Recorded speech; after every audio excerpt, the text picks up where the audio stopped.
Hey everyone, and welcome to today's Explainer. I'm really thrilled you're joining us because we are jumping straight into a critical executive briefing on the 2026 cloud security landscape. And we're focusing specifically on Seattle. You know, if you're a founder, a CTO, or any kind of business decision maker operating in the cloud capital of the world, you already know the deal. Whether you're in biotech, banking, or building on AWS or Azure, your data is incredibly sensitive. And trust me, attackers know it too.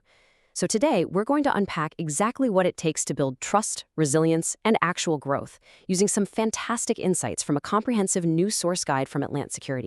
Take a look at this number, over $370 million. That actually represents the recently reported cyber-related business losses in Washington state alone. Let that sink in for a second. In a city that essentially invented the modern cloud, you simply cannot fake security for long. The stakes have literally never been higher, and this massive financial hit just proves that hoping for the best, yeah, that's no longer a viable business strategy. So here's our roadmap for this explainer. 1. The cloud capital stakes. 2. Common startup audit pitfalls. 3. Top Seattle cyber firms for 2026. 4. The architecture-first approach. And 5. Turning security into revenue. All right, let's jump straight into Section 1, the cloud capital stakes, high risk, high reward. Right now, we're actually seeing over 200 active SEC investigations tied directly to security breaches. And depending on what industry you're in, the acronyms just keep piling up. Doing B2B SaaS, SOC 2 is completely mandatory now. Handling health data, HIPAA is totally non-negotiable. If you're in fintech, you've got to deal with strict New York Department of Financial Services or NYDFS enforcement. And any company prepping for an IPO is staring down strict SEC cyber disclosure rules. So the bottom line here is this. For founders and executives in 2026, robust security isn't just an IT initiative. It's the mandatory cost of playing the game. Moving right along to Section 2, common startup audit pitfalls, the silent killers of growth. You know, auditors can literally spot these red flags from a mile away. First up, copy-pasting policies from Google. If your policies don't match your actual infrastructure, you fail. Simple as that. Second, over-permissioned IAM wildcard roles. To strip away the technical jargon for a second, an IAM wildcard is basically like handing a stranger the master keys to your entire AWS or Azure castle. It's a massive compliance failure. Then we've got tool sprawl with zero actual remediation. You know, having a dozen shiny dashboards, but nobody is actually fixing the underlying problems. Add missing alerts for critical events to the mix, and scrambling to create timestamped evidence the week of an audit, well, you get the picture. You just can't fake retroactive controls.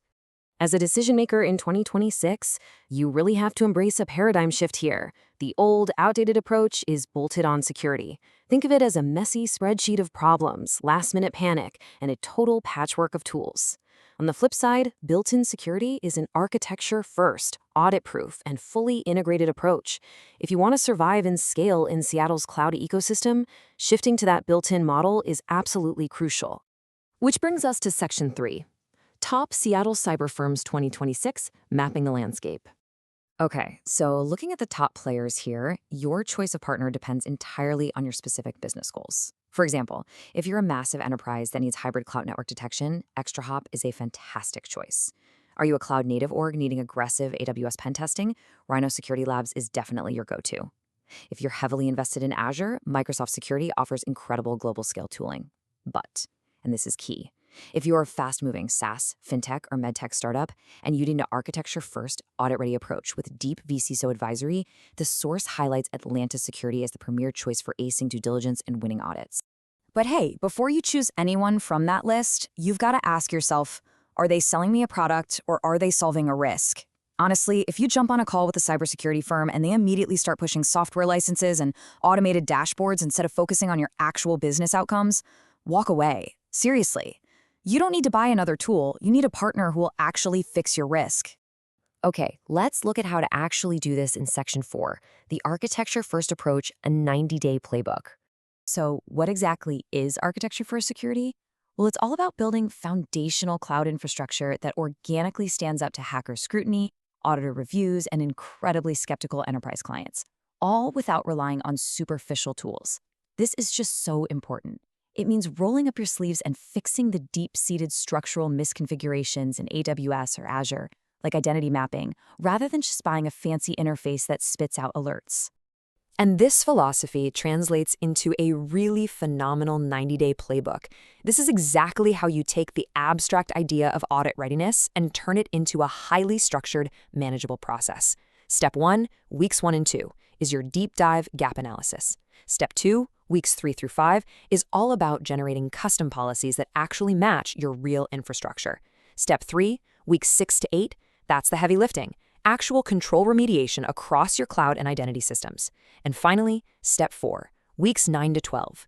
This is where you collect time-stamped evidence and do board-level coaching so your executives sound just as ready as your engineering team.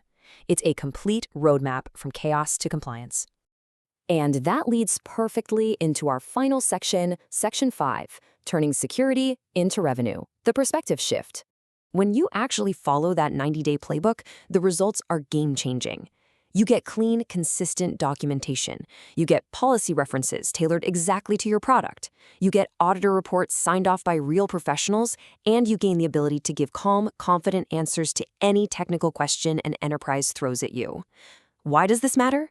Because having these specific things in place is exactly what allows founders to survive brutal enterprise due diligence and close 6- and 7-figure deals.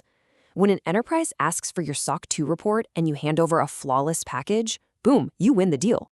I absolutely love this realization from the source material. Security doesn't just protect revenue, it creates it. That is a massive perspective shift right there. A flawless SOC 2 or ISO 27001 posture isn't just some annoying compliance checkbox anymore. In 2026, it is a massive competitive advantage. It literally turns security from a liability into pure leverage. Think about it.